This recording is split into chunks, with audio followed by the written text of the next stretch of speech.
Salut, c'est Bruno. Dans cette vidéo, je voudrais parler de CPC Google Ads et comment Google va cacher certains coûts par clic prohibitifs, démesurés, derrière la moyenne, le CPC moyen. Ce qui fait que vous voyez systématiquement une moyenne, vous n'avez aucun moyen de voir les clics qui sont facturés à des prix exorbitants. Alors, en théorie, vous pourriez les voir dans les termes de recherche, mais les termes de recherche ont récemment été supprimés en bonne partie par Google, ce qui fait qu'aujourd'hui c'est complètement opaque, on a vraiment beaucoup de mal à voir ce qu'on achète et à quel prix. Et pour lutter contre cette problématique, on a développé un script qui nous permet de voir en détail le prix des clics, de détecter les prix démesurés, et on a mis en place un protocole, une méthode qu'on vous livre aujourd'hui, que vous n'avez juste à suivre et qui va vous permettre de ne plus payer pour des clics démesurés. Alors c'est parti. Déjà, sur la plateforme de Google, il faut comprendre que les clics sont facturés selon un principe d'enchère. Une des particularités du système, c'est que l'annonceur ne sait pas exactement le prix qu'il aura payé pour chacun des clics réalisés par les internautes sur ses annonces. La plateforme n'indique que le prix moyen des clics pour une période donnée. Alors, en général, on va pouvoir facilement voir le prix moyen des clics, le CPC moyen, pour une journée. Ça, c'est facile à voir. Vous voyez, si par exemple, je viens dans ce compte, qui est un compte publicitaire qu'on utilise pour Blaise et moi, pour faire un petit peu de pub pour nos formations ou pour nos services, je peux me mettre ici sur une plage, par exemple, d'une journée. Admettons, je me mets sur cette date-là. Et bien, je vois le nombre de clics et je vois le coût moyen, le CPC moyen que j'ai pour chacun de ces clics. Si je me mets à une autre date, si par exemple je me mets à la date d'hier, hop. Donc vous voyez, systématiquement, j'ai le nombre de clics et le coût moyen par clic, le CPC moyen que je paye sur la moyenne de ces clics. Okay, mais à aucun moment, je vais avoir la possibilité de voir le coût par clic réel pour chacun de ces clics. Ça, je n'ai pas la possibilité de le voir. Après, si on creuse et qu'on va dans certains rapports, on va être capable de voir le coût par clic en fonction des tranches d'heures. Donc ça va nous permettre, vous voyez, si on creuse, de pouvoir monter un petit peu plus en termes de finesse et de détail. Mais malgré tout, on reste sur un coût par clic moyen par heure. Donc on n'a jamais vraiment le détail du coût par clic pour chacun des clics, le coût qu'on paye réellement. Donc si on continue ici, donc on ne connaît pas exactement le prix de ce qu'on paye chez Google, et du coup, est-ce qu'il n'y aurait pas des tarifs abusés, des tarifs vraiment très élevés dans le tas, qui seraient cachés par la moyenne? C'est la question qu'on s'est posée avec Blaise. Et j'imagine que c'est une question que se pose pas mal de monde à partir du moment où on fait de la publicité sur Google. Donc pour en avoir le cœur net et répondre à cette question, on a développé un script. En fait, c'est Blaise qui a développé ce script et on a décidé de le partager avec vous à la fin de cette vidéo. Alors déjà, je voudrais qu'on fasse un tout petit point, une sorte de rappel sur comment fonctionnent les enchères Google Ads. On ne va pas pouvoir aller dans le détail absolu comme je le fais dans notre formation L'étincelle, qui est une formation pour les débutants sur Google Ads, pour les débutants qui veulent lancer leur première campagne sans se faire plumer, ou alors pour les débutants qui aimeraient faire un métier dans le marketing digital, notamment avec du Google Ads, et qui souhaitent préparer la certification, l'obtenir à tous les coups, l'obtenir à coup sûr. Si vous suivez notre formation pour les débutants, l'étincelle, elle vous amènera à la certification et vous êtes quasiment sûr de l'avoir, si vous êtes sérieux évidemment dans vos apprentissages. Mais je vais quand même vous donner un petit résumé, histoire d'être sûr qu'on soit tous à la même page. Donc, Google Ads, c'est un système d'enchères. Chaque annonceur va renseigner un prix maximum qu'il est prêt à payer pour obtenir un clic. Donc ça, c'est s'il utilise les enchères manuelles. C'est alors ce qu'on appelle le CPC max ou encore le coût par clic maximum. Donc effectivement, vous voyez, si je viens dans cette campagne, par exemple, je vois que ici, j'ai bien un CPC max par défaut et que je vais pouvoir le modifier. Je vais pouvoir me mettre à 1 euro ou 1,50 €. Ça, c'est moi qui décide le prix maximum que je suis prêt à payer pour un clic. Donc cette campagne étant aux enchères manuelles, j'ai cette latitude de pouvoir mettre mon enchère ici au niveau d'un groupe d'annonces et je pourrais même, si j'ai envie, venir mettre un CPC max ici au niveau du mot-clé directement. Ça, c'est pour le cas où on est sur des enchères manuelles. Si maintenant on est sur des enchères automatiques, ce qu'on appelle des stratégies d'enchères, alors à ce moment-là, on va non plus renseigner le prix du CPC max, on va renseigner le prix qu'on est prêt à payer pour atteindre un objectif bien spécifique. Donc si cette fois je viens dans une campagne, une autre campagne qui cette fois n'est plus aux enchères manuelles mais aux enchères automatiques, on voit bien que ici j'ai une stratégie d'enchère qui s'appelle CPA cible, et en fait dans cette stratégie d'enchère ce que je dis c'est que je laisse à Google le soin de fixer le CPC, je lui délègue cette responsabilité, mais je lui donne un autre cadre, c'est-à-dire que je lui dis voilà, tu dois me trouver des conversions pour 80 francs, je suis prêt à payer maximum 80 francs par conversion, et je te laisse te débrouiller. C'est toi qui fixes les CPC max au niveau de chacun des clics, c'est toi qui as la main là-dessus, tu te débrouilles comme tu veux, mais peu importe le nombre de clics, trouve-moi le plus de conversions possible pour un coût unitaire de 80, vous voyez? Donc ça, c'est un autre paradigme. Vous voyez, quand on est sur des enchères automatiques, on ne renseigne pas la même chose, on renseigne un coût par objectif, et on laisse à Google la liberté de fixer le prix des CPC en fonction de ses algorithmes, en fonction de ce qu'il sait des personnes. Et pour être tout à fait précis, en fait, il va fixer le coût par clic maximum en fonction du potentiel de conversion de la personne qui a fait une recherche. Systématiquement, quand une personne fait une recherche, Google il a une idée assez précise du potentiel de conversion de la personne qui est derrière cette recherche, et selon le potentiel de conversion, il va faire payer les clics plus ou moins cher. C'est comme ça que ça fonctionne en arrière-plan. Donc maintenant, comment ça fonctionne au moment où quelqu'un fait une recherche? Donc en fait, dès qu'il y a une recherche sur Google, à partir du moment où la personne elle a tapé sa recherche et qu'elle a appuyé sur Entrée ou sur Rechercher, alors il se passe un truc, il se passe plein de choses en très peu de temps. C'est quasiment instantané, puisque vous voyez bien, quand vous faites une recherche sur Google, vous avez votre page de résultats qui s'affiche quasiment instantanément. Et pourtant, entre le moment où vous avez validé votre recherche et le moment où la page de résultats s'affiche, il y a plein de choses qui se passent en arrière-plan chez Google. Donc la première chose, c'est qu'il va déterminer parmi les annonceurs, c'est-à-dire tous les gens qui ont des comptes Google Ads et qui souhaitent faire de la publicité pour la recherche qui vient d'être tapée, donc il va lister en premier ses annonceurs. Si par exemple il y a 5 entreprises ou 10 entreprises, il va les lister. Ensuite, il va se dire ok, je dois faire un classement, puisque il ne peut pas y avoir des mêmes positions. Il y a la position 1, 2, 3, etc. Et donc il va devoir faire un classement parmi les gens qui sont éligibles pour savoir qui va être diffusé en premier, et ainsi de suite. Et puis enfin, ce classement, il va déterminer la position de votre publicité dans la page de résultats, mais ça va aussi déterminer combien vous allez payer de manière réelle pour le clic si jamais vous l'obtenez. D'accord? Donc généralement, ce qu'on dit, c'est que le coût effectif que vous avez payé pour un clic, c'est ce qu'on appelle le CPC réel, et qui est à différencier du CPC max, qui est la valeur d'enchère maximum que vous allez renseigner vous-même si vous êtes en enchère manuelle, et c'est le montant maximum que vous êtes prêt à payer par un clic. Donc attention de bien séparer les deux notions. CPC réel, c'est ce que je paye en vrai. CPC max, c'est ce que je suis prêt à payer au maximum. Et généralement, votre CPC réel va être inférieur au CPC max que vous avez renseigné. Donc, je ne peux pas, évidemment, vous faire un cours sur l'AdRank. Ça, c'est une notion qu'on voit notamment très en détail dans la formation L'Étincelle, puisque, rappelez-vous, elle vous forme, elle vous prépare à la certification.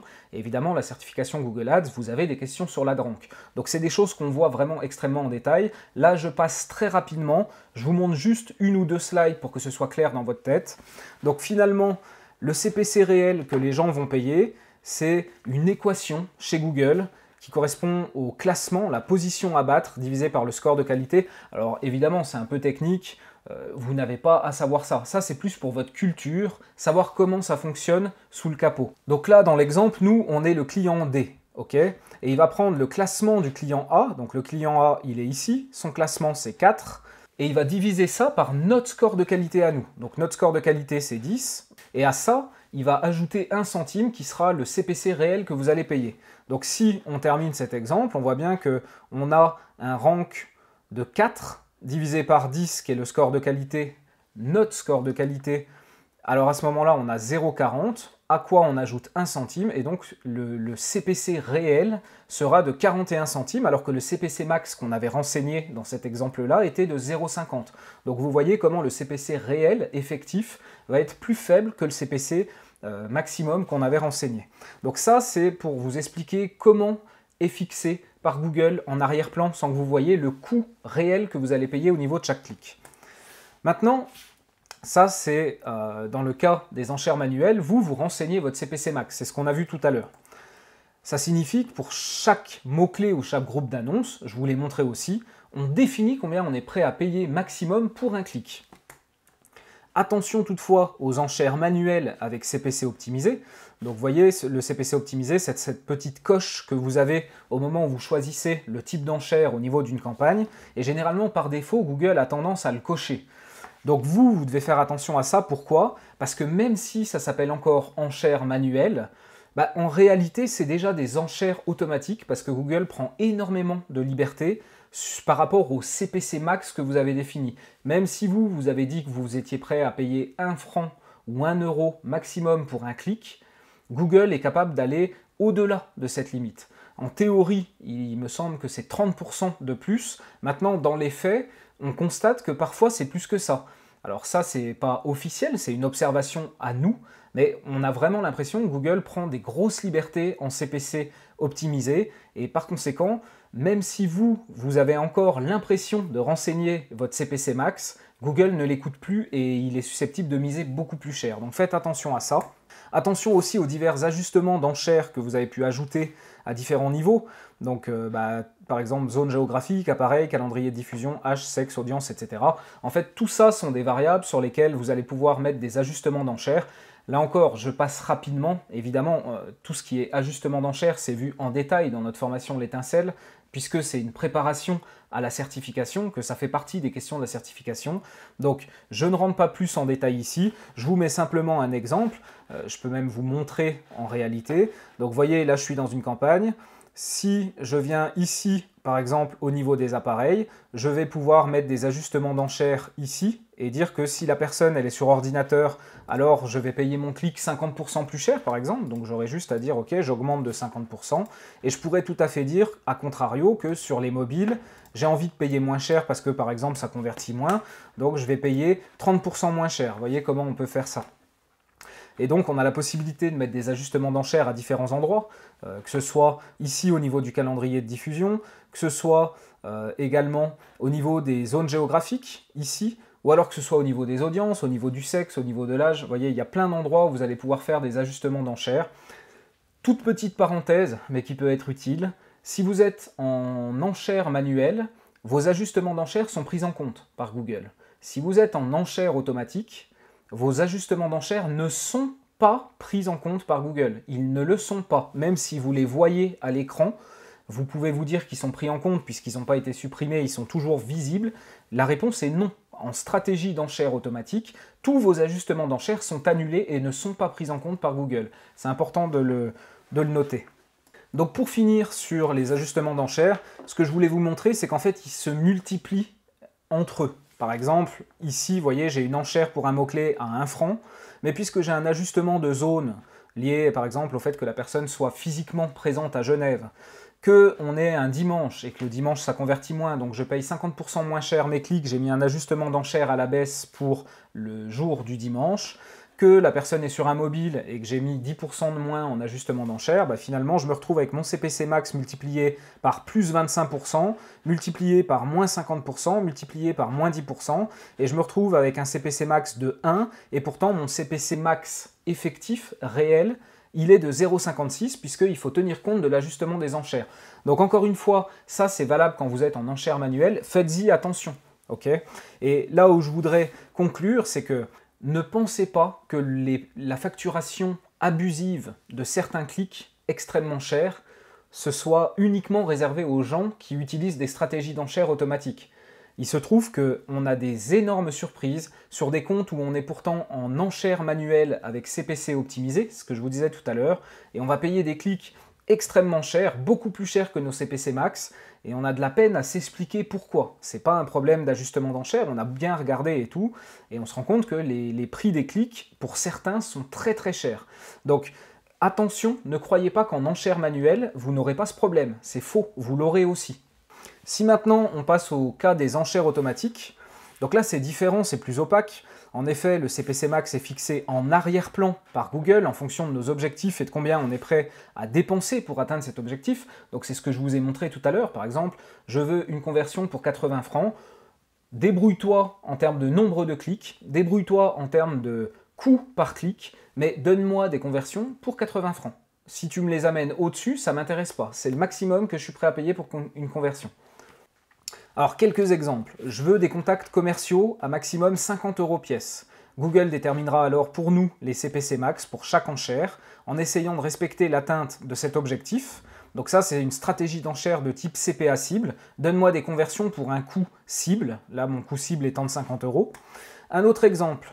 Je veux le plus de contacts commerciaux possible pour mon budget de 100 € par jour. Google détermine alors pour nous les CPC max pour chaque enchère, en essayant de respecter que cet objectif soit bien atteint, c'est-à-dire donner le plus de conversions possible pour un budget de 100 francs par jour. Donc ça, c'est ce qu'on appelle une stratégie d'enchère de type maximiser les conversions. Et puis enfin, un dernier exemple. Prenons l'exemple d'un e-commerce. Donc je souhaite obtenir plus de ventes avec un retour sur investissement avec un rapport de 10. Donc ça veut dire qu'en gros, quand je dépense 1 en publicité, ça doit générer 10 en chiffre d'affaires, 1 pour 10. Donc ça, c'est ce qu'on appelle avoir un ROAS, un retour sur investissement publicitaire de 10. Donc Google détermine pour nous les CPC max pour chaque enchère en essayant de respecter l'atteinte de notre objectif, c'est-à-dire nous donner le plus de chiffres d'affaires possible, le plus de ventes, avec une rentabilité de 1 pour 10. 1 dépensé, 10 généré. Donc voilà quelques exemples. Là, j'ai appelé ça enchère automatique et conflit d'intérêts. Ben, effectivement, dans le cas des enchères automatiques, on a le droit d'être suspicieux. Pourquoi? Parce que Google est juge et partie. Okay? Donc, on donne à Google toute la latitude pour atteindre nos objectifs et Google n'y arrive clairement pas à tous les coups. Ça, c'est hyper important. Vous dites à Google, donne-moi le plus de conversions possible pour 50 balles, c'est pas parce que vous lui dites ça qu'il va y arriver. Parfois, il n'y arrive pas. Vous lui avez dit 50 balles maximum et il vous donne des conversions pour 100 balles. A contrario, ça arrive aussi que vous lui donniez un objectif de 50 balles et qu'il arrive à vous avoir des conversions pour 35 balles.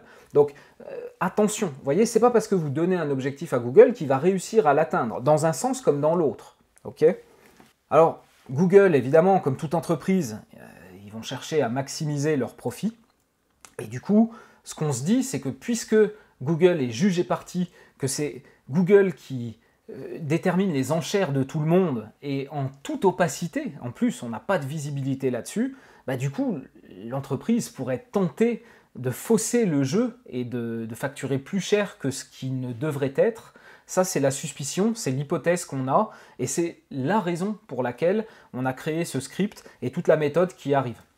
Donc ça, évidemment, ça se traduirait par une facturation abusive de certains clics, et des exemples, c'est pas ce qui manque. Alors évidemment, ces exemples-là existaient notamment avant la mise à jour en septembre de la suppression d'une bonne partie des termes de recherche. Aujourd'hui, on voit beaucoup moins le détail de ce qu'on paye et de combien on l'achète, parce qu'il y a plein de termes de recherche, jusqu'à 70% dans certains comptes qui ont disparu, on ne voit plus ce qu'on achète. Donc on a déjà ces suspicions, si vous voulez, qui sont illustrées par des exemples comme ceci. On a déjà vu ça, c'est déjà arrivé plein de fois, de voir des CPC où on se dit mais c'est n'importe quoi. Et par conséquent, voilà, l'étape suivante, c'était de pouvoir détecter de manière scientifique, grâce à un outil, grâce à un script, de pouvoir faire un vrai tracé, d'avoir une vraie idée de combien on paye nos clics et combien en proportion sont des clics qu'on paye de manière démesurée. Donc, comme je disais, maintenant Google a supprimé une bonne partie des termes de recherche. Je vous invite à lire l'étude que j'avais publiée sur la question. Elle date du mois de septembre, vous la retrouvez sur mon blog à cette adresse-là.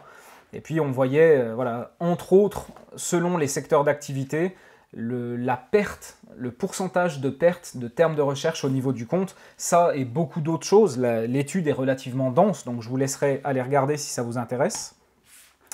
Donc après, voilà, c'est là où on commence à vouloir parler du prix des clics, le CPC, au-delà de la moyenne. Notre plus gros problème pour faire l'analyse, c'est justement l'opacité du système. L'annonceur ne sait pas exactement le prix qu'il va payer pour chacun des clics, c'est ce qu'on a déjà dit. Il connaîtra au mieux le CPC moyen, c'est ce que je vous ai déjà montré. Il fallait donc un système qui permette de voir le prix de chaque clic, quitte à faire des extrapolations complexes pour avoir quelque chose de significatif d'un point de vue statistique. Donc en gros, on a commencé par prendre tous les clics uniques à chaque heure mais finalement ça ne nous en faisait pas des masses. Et donc ensuite ce qu'on a fait, ce que Blaise a fait, c'est qu'il a mis en place des calculs et des extrapolations qui permettent de récupérer plus de clics unitaires avec leur prix. Et ça nous donne le script qu'on a aujourd'hui qui finalement nous donne un volume satisfaisant et relativement représentatif. Certes, on ne prend pas tous les clics, mais on en prend quand même suffisamment pour qu'au bout de quelques jours, on ait des courbes qui soient significatives. Alors je vais vous montrer ça dans 2 minutes. Donc Blaise a développé ce script qu'on a appelé le CPC Watchdog. Il s'installe au niveau de chaque compte et il va aller extrapoler dans un Google Sheet le prix de vos clics individuels à chaque heure. C'est vraiment comme ça qu'il fonctionne. Donc visuellement, ça donnera quelque chose qui est comme ça. Donc le prix des clics ici en ordonnée, et puis là, ils sont classés par prix unitaire du clic. Donc ça nous donne une courbe très visuelle. Donc dans cet exemple, ça c'est un client dans le domaine du vitrage automobile. On voit bien que la majorité des clics sont facturés entre 10 et 12. En gros, voilà, jusqu'ici, on a la majorité des clics, entre 10 et 13, on va dire.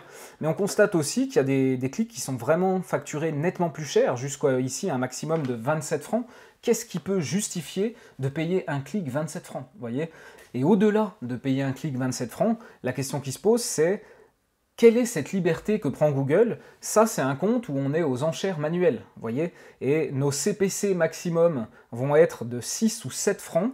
Alors après, certes, on a quelques ajustements d'enchères, et c'est un compte qui est aussi au CPC manuel. Mais voyez, entre des CPC max renseignés aux alentours de 6 ou 8 francs maximum, et des clics facturés à 27 francs, c'est quand même 3 fois, voire plus, 4 fois plus presque, que le CPC maximum qu'on a renseigné. Donc là, il y a vraiment un problème. Et si on n'a pas ce script-là pour nous montrer visuellement les prix démesurés qu'on paye pour chacun de nos clics, et pour certains notamment, eh ben, on n'a pas moyen de le savoir. Caché dans la moyenne, on se retrouve avec des CPC qui sont à 10 balles. Donc on ne le voit pas, ce clic-là. Ces clics-là, qui sont beaucoup trop chers par rapport à ce que nous, on a envie de payer. Maintenant, on a fait cette analyse sur pas mal de comptes, donc le script ayant été développé, on l'a mis en place sur plusieurs comptes, et ce qu'on peut se rendre compte, c'est que dans l'ensemble, faut pas cracher dans la soupe non plus, ces écarts, ils sont pas si nombreux. Je dirais que proportionnellement, on n'est pas à la moitié. On va peut-être avoir entre 5 et 15% de clics qui sont facturés à des prix démesurés, mais 5 ou 15% selon combien vous dépensez, c'est déjà énorme en termes de facturation abusive, des prix qui ne devraient pas être. Donc, par exemple, nous-mêmes, on s'est rendu compte qu'à un moment donné, on a fait un test sur agence Google AdWords et on avait payé un clic 80 €, alors que jamais on était prêt à payer ce clic à ce prix-là, que juste avant de tester la stratégie d'enchère, maximiser les conversions, qui nous a donné un prix comme ça, on était en manuel et on payait nos clics entre 10 et 15 francs, donc c'est déjà pas donné, vous voyez, mais entre 10 et 15 francs, et d'un seul coup 80 francs, faut arrêter. C'est injustifiable, c'est impossible de justifier ça. C'est de l'arnaque, honnêtement. Je ne sais pas ce que vous en pensez. Ça n'engage que moi. Mais quand moi je vois ça, ça me révolte. Je me dis, ils se foutent de nous complètement, vous voyez? Donc, voilà, pour la petite histoire, c'est quand on avait testé une stratégie d'enchère qui s'appelle maximiser les conversions, qui cherche donc à générer des conversions mais sans garde-fou. Si vous vous rappelez bien, ce que je vous disais, c'est que par exemple en CPA cible, on peut dire « donne-moi des conversions pour tel prix ». En ROAS cible, on va lui dire « donne-moi des ventes avec un retour sur investissement de X ». Mais en maximiser les conversions, on lui donne notre budget, on lui dit tu te démerdes avec ça et tu dois nous faire le plus de conversions possible pour notre budget. Donc là, c'est vrai qu'il n'y a aucun garde-fou, il n'y a aucun indicateur qu'on va pouvoir donner à Google pour lui donner une guidance. La seule chose qu'on lui donne, c'est notre budget. Et ce qui est intéressant aussi, c'est que souvent, c'est cette stratégie d'enchère-là qui va être recommandée par Google. Quand vous démarrez une campagne, il va généralement vous dire « passez un système d'enchères plus performant, essayez de maximiser les conversions ». Vous voyez, donc voilà, il faut faire attention. Je ne dis pas que maximiser les conversions est une stratégie d'enchère à ne jamais utiliser. Il faut l'utiliser dans certains cas, mais dans certains autres, il ne faut pas l'utiliser, ou alors on peut la tester, mais il faut être extrêmement réactif. C'est des choses que, évidemment, je ne peux pas rentrer trop en détail dans cette vidéo, qui s'annonce déjà relativement longue, mais c'est des choses qui, bien sûr, sont vues en détail dans nos formations, notamment le tremplin, une formation Google Ads avancée. Je crois que rien que sur les stratégies d'enchères et le smart bidding, on a 4 heures de vidéo pour vraiment vous apprendre à ressentir les algorithmes et comprendre dans quel cas comment, pourquoi on va utiliser les différentes stratégies d'enchères, à quel moment on va tirer le meilleur parti de l'une ou de l'autre, avec des schémas de prise de décision. Si ça, alors tu vas sur telle stratégie d'enchère. Si ça, alors tu iras plutôt sur telle stratégie d'enchère. Si tu viens de démarrer le compte, tu choisiras plutôt celle-là. Une fois que ton compte il commence à être un peu mûr, tu choisiras plutôt celle-là. Donc voilà, ça c'est autant de choses qu'on ne peut pas voir en détail aujourd'hui, mais qui sont vues évidemment dans les formations qu'on propose sur Google Ads, notamment les formations Google Ads avancées, le tremplin. Donc un autre exemple qu'on a détecté, cette fois c'est pour un client qui fait de l'installation de chauffage, donc on voit que les clics sont majoritairement entre 2 et 4 on va dire, et on voit bien que là il y a un décrochage, une espèce d'exponentiel, où d'un seul coup on paye des clics qui sont à des prix démesurés. Et attention, notez bien, comme je vous en ai parlé plus tôt, que là on n'attrape pas tous les clics avec ce script, on en attrape une partie significative, et c'est pour ça qu'il faut aussi attendre quelques jours, puisqu'on ne les attrape pas tous, mais on ne les a pas tous. C'est pas exclu qu'il y ait beaucoup plus de clics qui fassent partie de cette courbe exponentielle que ce que le script vous remonte. Gardez bien ça en tête. Un autre exemple dans le domaine de l'immobilier, donc là c'est pareil, on voit qu'on est entre 2, on va dire entre 2 et 5 globalement, et on voit ensuite qu'on va se retrouver avec des clics qui montent, des prix exorbitants, des prix démesurés, des prix non justifiés d'après moi. Donc dans les deux exemples, on voit bien que la majorité des clics, ça coûte entre 2 et 6 francs, mais certains coûtent nettement plus cher, sans qu'on puisse vraiment comprendre la cause d'une telle différence. Des coûts par clic qu'on peut évidemment considérer comme abusifs, qu'on attrape ici la main dans le sac. C'est vrai que sans ce script, c'est très compliqué de pouvoir avoir cette vision-là. Alors, l'hypothèse, quand on voit ça, bien sûr, ça fait très théorie du complot, ce que je vais vous dire là. Alors attention, je ne suis pas un complotiste, mais on est en droit de se poser des questions, d'autant que Google est jugé parti, encore une fois. Donc, l'hypothèse, quand on voit des choses comme ça, c'est qu'on se dit, est-ce que Google et ses algorithmes cherchent à se rapprocher le plus possible du CPA cible s'ils voient qu'on surperforme? Admettons, vous lui dites, je veux des conversions pour 50 francs. Et puis, il fait un tellement bon travail, ou on peut même dire que notre page fait un tellement bon travail, on l'a tellement bien écrite, tellement bien optimisée, copyrightée, qu'elle transforme comme jamais. Et finalement, le coût par conversion réel est aux alentours de 30 francs, alors que nous, on lui avait dit 50. Eh bien, la question, c'est, est-ce que dans des situations comme celle-ci, Google ne serait pas tenté de surfacturer fortement certains clics pour faire remonter le coût par acquisition aux alentours de la cible qu'on lui a donnée, alors même qu'il était capable de les avoir moins chers, ce qui dans le fond nous intéresse de les avoir moins chers.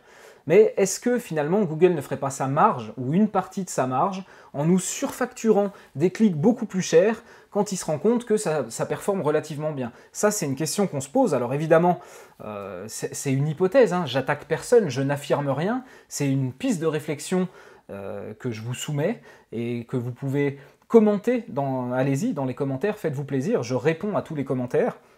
Donc voilà, c'est juste une hypothèse, on ne sait pas si c'est intentionnel, on ne sait même pas si quelqu'un le sait dans le fond, mais cette question, elle mérite d'être posée parce que, évidemment, il y a le doute. C'est Google qui contrôle tout, et quand on voit qu'on paye des prix démesurés pour certains clics sans raison, on a en droit de se poser ces questions.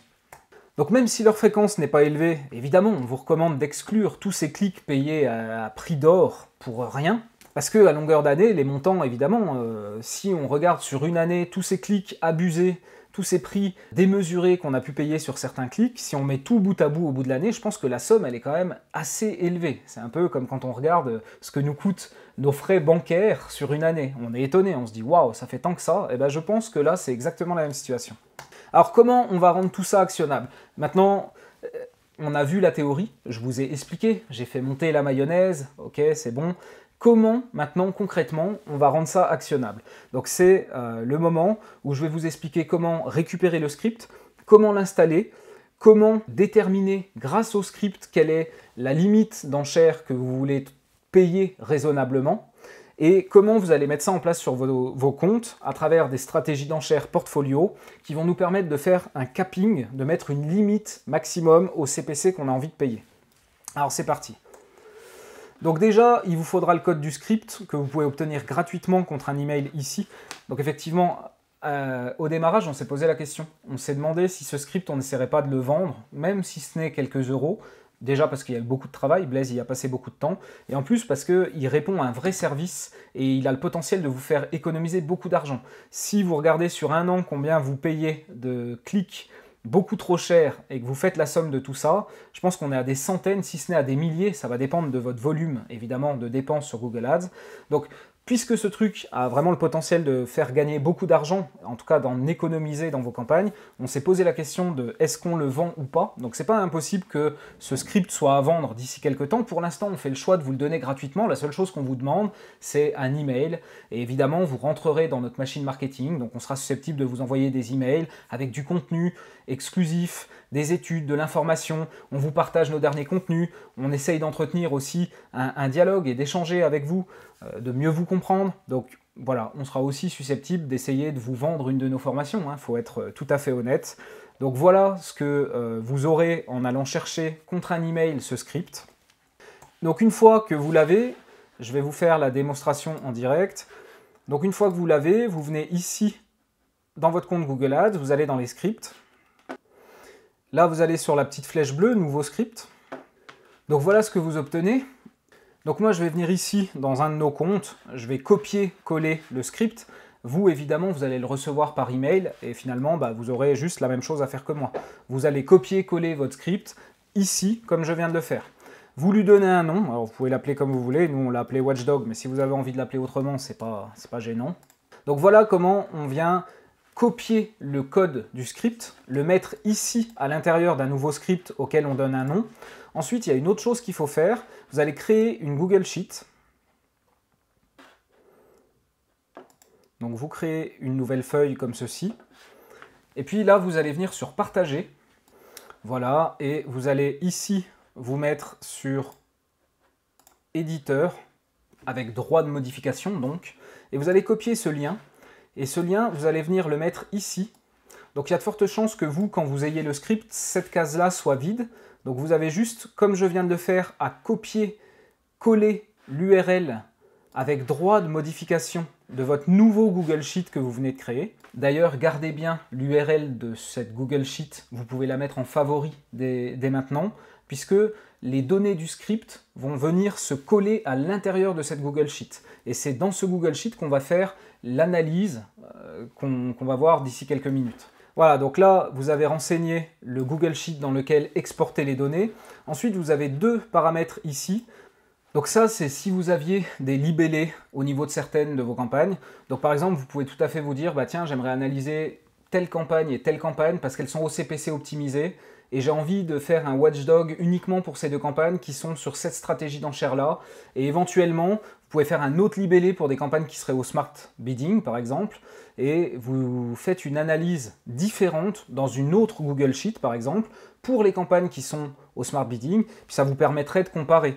Et donc, si vous aviez un libellé, par exemple, qui serait smart bidding, vous auriez juste ici à mettre le nom de votre libellé. Donc, vous le copiez-collez, par rapport à comment il est mis dans votre compte AdWords, vous le collez ici, et du coup, ça va monitorer uniquement sur les campagnes qui possèdent ce libellé. Okay, et puis là, vous avez une troisième option qui est donc le CPC minimum à partir duquel le script va enregistrer les clics. Ça veut dire quoi? Ça veut dire que tous les clics qui seront inférieurs à 3 francs dans ce compte-là, tous les clics inférieurs à 3 francs ne remonteront pas dans ma Google Sheet. Ils ne seront pas comptabilisés. Il prendra les clics à partir du moment où ils coûtent plus cher que 3 francs. Donc ça, évidemment, c'est quelque chose que vous allez pouvoir modifier et ajuster selon combien vous payez vos clics. Donc voilà pour le paramétrage. Ensuite, il vous faudra ici autoriser. Donc pour autoriser, vous allez devoir valider, hop, comme ceci. Donc là, vous recevrez un mail qui vous dit « Ok, le script Watchdog a accès à vos données Google Ads et peut les modifier. » Oui, évidemment, on est obligé, sinon le script ne marche pas. C'est comme ça pour tous les scripts, en fait. Voilà, et donc maintenant que vous avez tout mis en place ici, vous allez pouvoir venir exécuter. Moi, j'aime bien faire exécuter sans aperçu. Donc là, ça lance l'exécution. Alors, un truc qui arrive régulièrement, on a déjà autorisé, mais souvent, il nous demande de réautoriser une deuxième fois. Alors, ma foi, on réautorise une deuxième fois, c'est pas bien grave. Donc voilà, cette fois, c'est autorisé. Je lance de nouveau l'exécution. Donc là, ça lance l'exécution une première fois. Et donc ensuite, il faut revenir au niveau du script, ici, et on va venir régler la fréquence, en fait. Donc vous venez là, vous lui dites qu'il doit agir toutes les heures, vous enregistrez, et voilà, et comme ça, effectivement, toutes les heures, le script va aller récupérer les clics unitaires qu'il peut récupérer, et vous les injecter à l'intérieur de votre Google Sheet. Alors si on regarde un petit peu au niveau du Google Sheet, donc là évidemment pour l'exemple, celle-là elle est vide, je viens de la créer, donc on laisse tomber, c'était pour vous montrer. Par contre, ici, une fois que ce sera rempli, donc pour des raisons de confidentialité, c'est plus facile pour moi de vous montrer ça sur les slides. Donc une fois que le script commence à tourner, et au bout de quelques jours, bah, vous voyez que voilà, chaque jour, il va aller récupérer des clics et noter pour chaque clic à quelle campagne il correspond, quel groupe d'annonces, quel mot-clé. Donc ça c'est intéressant, et il vous donne le CPC réel payé pour ce clic unitaire. Et donc ça c'est la première partie, c'est ce que vous avez sur la gauche de votre Google Sheet, et juste à côté vous aurez une version courbe des données que vous trouvez à l'intérieur ici. Alors ce qui va être intéressant en termes d'analyse, une fois au bout de quelques jours, vous voyez, vous laissez passer quelques jours pour voir commencer à accumuler des données et avoir quelque chose qui ressemble à une courbe. Ensuite, une fois que c'est fait, vous allez venir à l'intérieur de votre Google Sheet, puis vous allez étudier les données que vous avez à l'intérieur. Étudier les données, ça veut dire quoi? Ça veut dire, est-ce que votre courbe, elle est plutôt plate, comme ici, ou est-ce qu'elle est plutôt en exponentielle, comme ici? En fait, si votre courbe, elle est plutôt plate, eh ben, c'est une bonne nouvelle. Vous n'avez pas vraiment de problème de CPC exorbitants qui seraient nettement plus hauts que les autres et sur lesquels on pourrait se poser la question de est-ce que c'est normal? Donc si votre courbe, elle ressemble un petit peu à ça, je dirais que vous êtes bien. Par contre, effectivement, si vous avez une courbe qui ressemble à une exponentielle, bah là, on voit bien qu'il y a un problème. Okay, donc ça, c'est la première chose que vous allez venir regarder à l'intérieur de votre Google Sheet. Alors après, une fois que vous avez vu ça, qu'est-ce que vous en faites? La question, c'est comment on va déterminer la limite idéale, la limite optimale, à partir de laquelle on n'a plus envie de payer les clics plus cher que ça. Eh bien, en gros, pour moi, il y a deux méthodes. La première, elle peut se baser sur le tableau avec le formatage conditionnel. Donc en gros, dès qu'on commence à avoir une notion de orange et qu'on n'est plus dans le vert absolu, bah, ça nous donne une indication que là, il y a une cassure. Donc je dirais ici, ça va être ces trois cases-là où on commence à ressentir un peu d'orange, donc entre 5,50 et 6,50. Et puis finalement, on peut faire la même chose sur la courbe. L'idée, c'est de se dire, dès que ça commence à partir en exponentielle, c'est le plafond sur lequel il ne faudrait pas dépasser. Et donc, visuellement, sur la courbe, quand on regarde, bah, c'est un peu près pareil. Finalement, on est aux alentours de 5 balles ici, jusqu'à à peu près 6, ou voire un tout petit peu plus.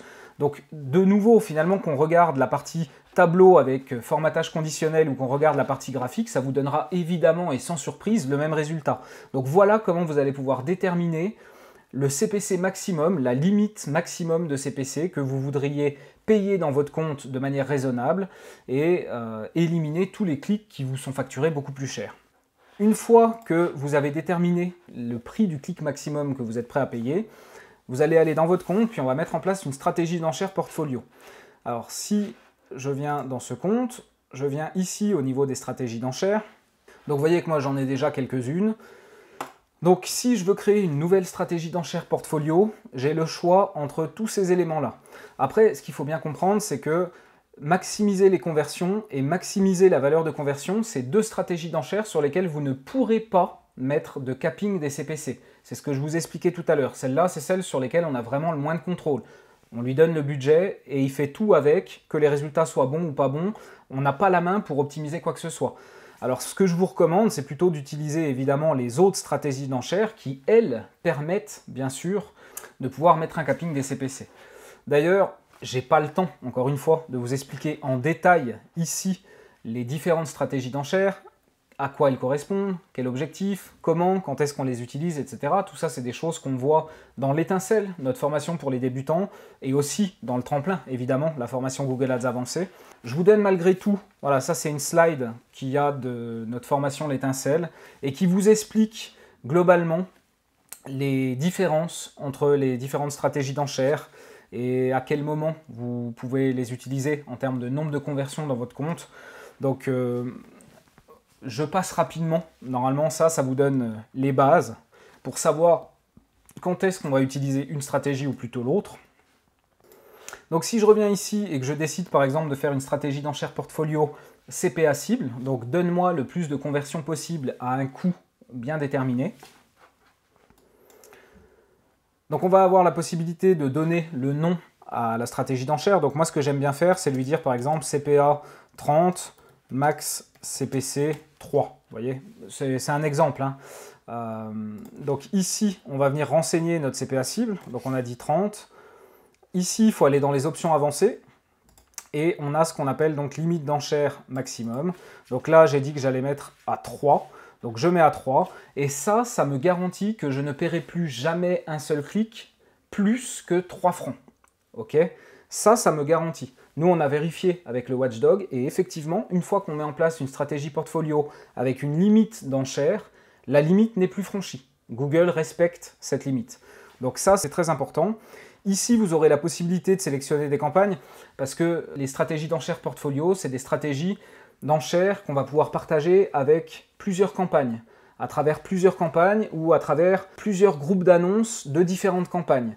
Finalement, c'est une stratégie globale et ensuite on va rapiécer, on va rapporter des groupes d'annonces ou des campagnes et ils vont tous partager le même dataset, les mêmes données, si vous voulez.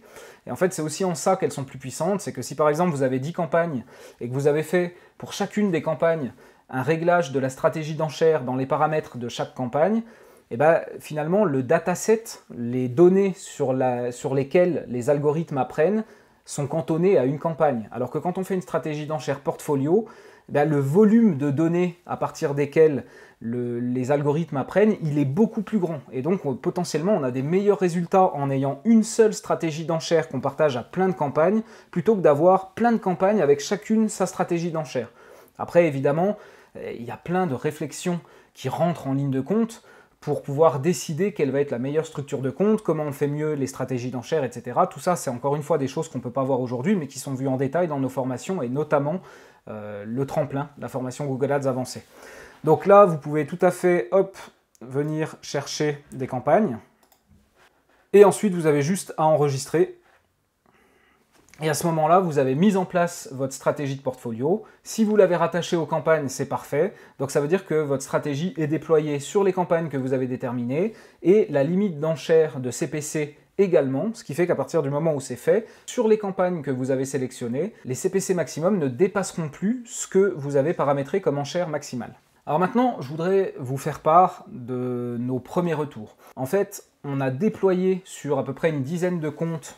Donc c'est ce que nous on appelle des tests alpha, c'est-à-dire qu'on fait des tests sur un nombre très très limité de comptes. Et puis une fois qu'on a les résultats de ces tests et s'ils sont positifs, donc là on est en plein dedans, alors on fait une phase de test bêta où cette fois on va déployer sur beaucoup plus de comptes. Donc finalement ce que je vous livre là, c'est un peu les résultats de notre étude alpha, les premiers tests qu'on a pu faire avec certains clients sélectionnés bien précisément. Et ce qu'on voit, c'est que à partir du moment où on a la stratégie portfolio et le capping des CPC, on arrive à faire baisser parfois drastiquement le coût par acquisition au niveau des différents comptes. Alors là, vous voyez, on est à moins 91%, celui-là c'est un record, c'est fou. Et puis à côté de ça, on a aussi des résultats plus modestes comme 11%, 12%. Et vous voyez quand même que c'est un vrai game changer. Vous avez une vraie possibilité d'améliorer vos résultats en arrêtant de payer des clics à un prix exorbitant de manière non justifiée. Pour l'instant, du fait que nos expériences portaient sur un nombre limité de comptes clients, qu'on est encore dans cette phase alpha, on a appelé ça analyse plutôt que études, comme on fait habituellement. Habituellement, on fait des études sur énormément de comptes clients, énormément de campagnes, il y a beaucoup de données. Là, c'est pas le cas, donc on est méfiant. On ne peut pas encore tirer des conclusions définitives dans le sens où on n'a pas assez de comptes clients. Maintenant, sur les 8 ou 7 qui sont présents ici, il n'y en a pas un seul où ça a fait moins bien. Donc ça, c'est très encourageant. Et sur l'étude bêta, c'est-à-dire qu'on a déployé sur déjà d'autres comptes clients, beaucoup plus nombreux, on voit déjà le même genre de résultats. Donc le disclaimer, c'est simplement que pour l'instant, on n'est pas sûr à 100%, même si on s'y dirige gentiment. Donc faites attention, prenez pas ça pour argent comptant, testez dans votre compte, mais soyez extrêmement vigilant. Assurez-vous que pour vous aussi, ça fait baisser votre CPA. Et si ça fait monter votre CPA, d'une part c'est intéressant, si vous voulez le communiquer avec nous, c'est avec grand plaisir, on étudiera avec vous et on essaiera de comprendre. Donc vraiment je vous invite à faire le test de ce script et à mettre en place la méthode qu'on vous a décrite précédemment. Je vous rappelle ici que vous pouvez télécharger gratuitement ce script contre un email. Donc en toute logique, ça devrait vous aussi améliorer significativement vos résultats. Vous êtes les bienvenus si vous souhaitez les partager avec nous, après anonymisation évidemment. L'idée c'est que ça nous permettrait de passer de l'analyse à l'étude avec un volume de données beaucoup plus significatif, beaucoup plus représentatif, et où on pourrait affirmer vraiment que voilà, par rapport au nombre de comptes qu'on a étudiés, sur lesquels on a mis en place ça, les résultats sont vraiment significatifs et ça améliore vraiment les choses. Alors, conclusion. En conclusion, je dirais que vous devez toujours rester vigilant dans la gestion de vos campagnes Google. N'oubliez jamais que tout le contrôle que vous donnez à Google, ou qu'il vous prend de force, parce qu'il y a aussi des deux, parfois vous faites le choix de choisir l'automatisation et vous donnez à Google plus de contrôle, et parfois Google fait une mise à jour dans sa plateforme publicitaire qui nous enlève du contrôle, on n'a pas le choix, on ne nous a pas posé la question, c'est comme ça et c'est pas autrement. Donc, que ce soit vous qui donniez du contrôle à Google, ou que ce soit Google qui vous en prenne, ça ne signifie pas moins de travail, même si c'est ce que Google nous dit. Google nous dit, grâce à nos stratégies d'enchères, grâce à nos automatisations, soyez beaucoup plus dans le conseil vis-à-vis de vos clients, parce que ça vous libère du temps. Alors oui, d'un côté c'est vrai, mais non, d'un côté c'est pas vrai. Pourquoi? Parce que vous devez travailler différemment. Finalement, le travail en moins, ça devient du travail de surveillance en plus, vous voyez? Donc vous faites moins de production, mais vous devez surveiller plus. Et finalement, certes, vous récupérez du temps d'un côté, mais vous en dépensez plus d'un autre côté. Donc vous voyez, il faut faire attention à ça. L'exemple d'aujourd'hui avec les enchères et le CPC, c'est transposable à beaucoup d'autres mises à jour plus récentes, notamment les variantes proches. Donc ça, c'est pareil, le lien que je vous mets là correspond à une étude, une grosse étude que j'avais faite, où finalement Google a commencé à rajouter des variantes proches sur tous les types de ciblage mots-clés, à tel point qu'aujourd'hui, un ciblage qui s'appelait Exact il n'y a pas si longtemps et qui portait son nom correctement il n'y a pas si longtemps, si on mettait un mot-clé en Exact, il fallait que les gens ils aient tapé ça et c'est tout. On pouvait éventuellement avoir quelques variantes proches qui soient liées aux accents ou au singulier, au pluriel, aux mauvaises orthographes, mais aujourd'hui on se retrouve même avec des synonymes. Si par exemple je lui dis, je sais pas, formation SEA, il pourrait apparaître sur formation Google Ads par exemple. Donc là, pour cet exemple-là, c'est très pertinent, mais il y a d'autres exemples où c'est beaucoup moins pertinent et beaucoup plus gênant. Si on a un mot-clé et qu'on décide de le mettre en exact, c'est pas pour rien. Si on le met en exact, c'est qu'on veut exactement ça. Et donc, de nouveau, ça entraîne un travail de surveillance beaucoup plus important et aussi un travail d'exclusion qui est plus important aussi. Vous voyez, là, on a à la fois plus de travail et à la fois plus de surveillance. Si on regarde la suppression des termes de recherche, c'est pareil. Dans le fond, ça nous fait aussi plus de surveillance parce qu'on a moins de détails et on va être obligé d'adapter justement la perte d'informations et essayer d'adapter nos manières de travailler. Donc, faites attention, encore une fois, toutes ces mises à jour, elles ont tendance à nous rajouter de la surveillance au minimum et du travail dans certains cas.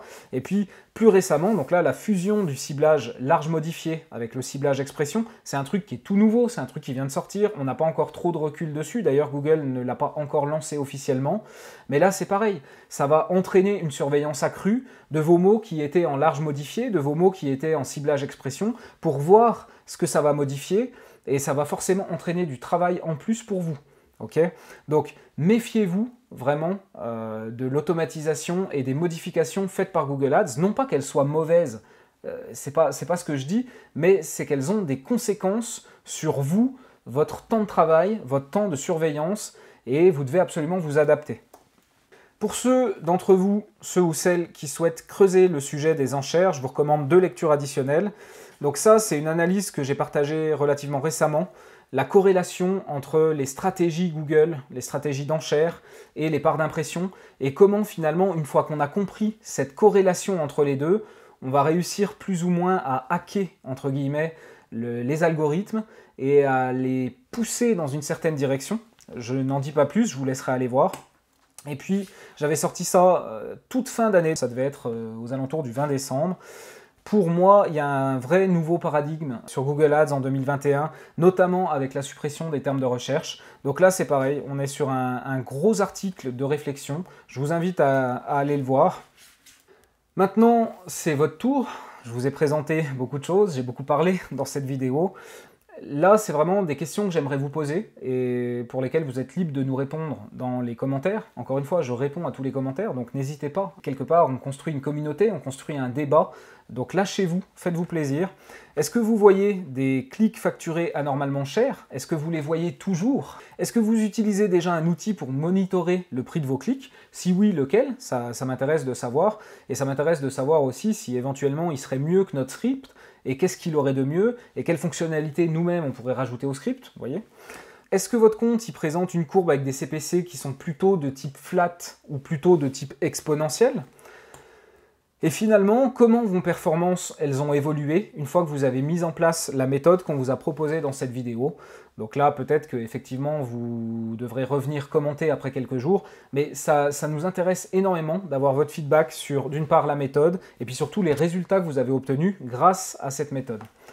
Voilà pour cette vidéo. N'oubliez pas de télécharger le script. Le lien, je vous l'ai donné à plusieurs reprises et je vous le mets dans la description en dessous de la vidéo. Et puis, si cette vidéo vous a plu, un petit pouce bleu, moi ça me fait plaisir, ça me montre que ça vous plaît. N'hésitez pas à vous abonner aussi à la chaîne, de manière à ne pas louper les prochaines vidéos. J'essaye vraiment d'être plus actif sur YouTube cette année et de sortir plus de vidéos. Donc voilà, si vous voulez rien louper, abonnez-vous à la chaîne et n'hésitez pas à vous abonner à la newsletter aussi, puisqu'on vous envoie régulièrement du contenu exclusif qui ne sort nulle part, ni sur YouTube, ni sur le blog. Allez, bonne journée, à bientôt.